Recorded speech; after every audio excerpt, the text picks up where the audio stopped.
اعوذ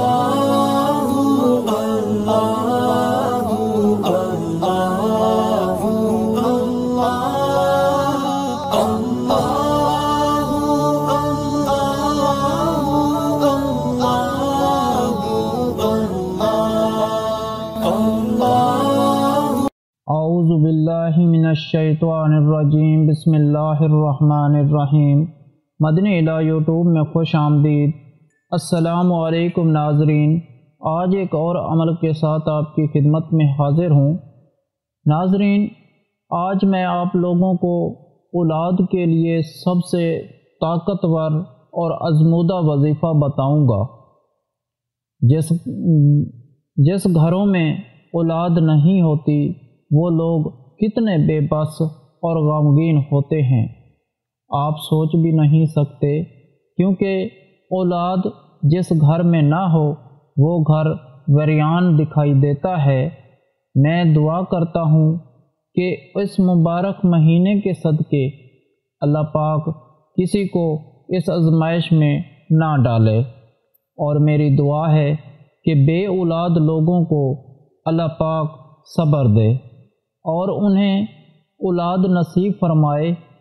دوستو، یقین کریں کہ جب میری ویڈیو کے نیچے کمنٹ آتے ہیں اس میں لکھا ہوتا ہے کہ پلیز میرے لیے دعا کریں کہ مجھے اللہ پاک اولاد دے۔ میری 5 سال اولاد نہیں تھی، میری 10 سال سے اولاد نہیں ہے، میری 15 سال سے اولاد نہیں ہے۔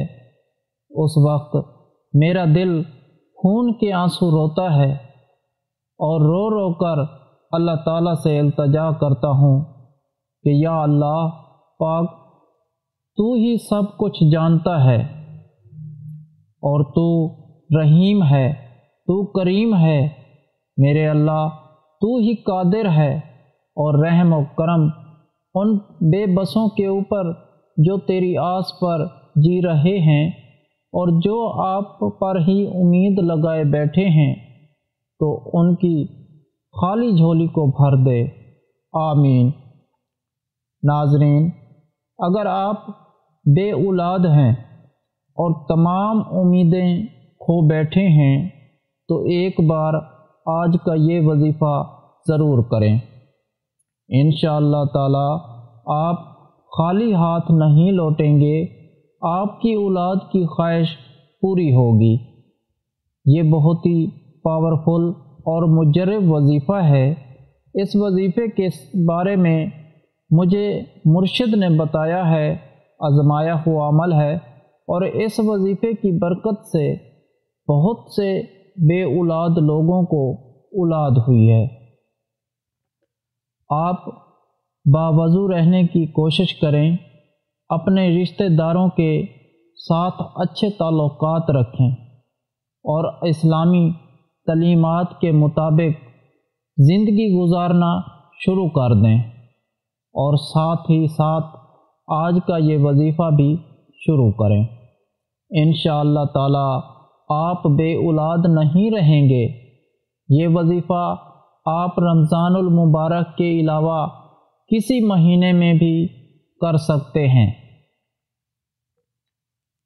حضرت محمد صلی اللہ علیہ وآلہ وسلم کے دور میں ایک آدمی آپ صلی اللہ علیہ وآلہ وسلم کی خدمت میں حاضر ہوا اور آپ کے آگے ایک التجا کی کہ مولا، میں بے اولاد ہوں، مجھے اولاد کے لیے کوئی وظیفہ بتا دیں۔ تو آپ نے فرمایا کہ زیادہ سے زیادہ استغفار کیا کریں۔ وہ مرشد جس نے مجھے وظیفے کا بتایا ہے وہ کہتا ہے، میں نے یہ روایت پڑھنے کے بعد بہت سے بے اولاد لوگوں کو یہ وظیفہ بتانا شروع کر دیا۔ بے اولاد لوگ ایک مہینے میں 1,00,000 بار استغفر اللہ کا ورد کرنا شروع کر دے۔ اور مرشد کہتا ہے، میں یہ دیکھ کر حیران رہ گیا کہ جو لوگ کافی سالوں سے بے اولاد تھے۔ اللہ پاک نے ان کی جھولی خوشیوں سے بھر دی، انہیں اولاد نصیب ہوئی۔ اگر آپ بے اولاد ہیں تو آج سے ہی یہ ارادہ کر لیں کہ رمضان المبارک کے دنوں میں ہی آپ نے 1,00,000 کی تعداد استغفر اللہ پڑھنا ہے، اور 1,00,000 کی تعداد پوری کرنی ہے اور اللہ پاک سے اولاد کے لیے دعا مانگنی ہے۔ پھر دیکھیں نا کیسے تقدیر بدلتی ہے، کیسے اللہ پاک آپ پر کرم نوازی فرماتا ہے۔ اس کے علاوہ ہر جمعرات کو دعا کا انتظام ہوتا ہے۔ آپ بھی اس دعا میں شامل ہونا چاہتے ہیں تو کمنٹ میں اپنا نام لکھ دیں اور آپ کو دعا میں شامل کیا جائے گا۔ اگر آپ لوگوں کو آج کا عمل پسند آیا ہو تو پلیز میرا چینل مدنی علاج کو سبسکرائب کریں اور ویڈیو کو لائک کریں اور اپنے دوستوں رشتہ داروں کے ساتھ شیئر کریں۔ اجازت چاہتا ہوں، اگلی ویڈیو تک اللہ حافظ۔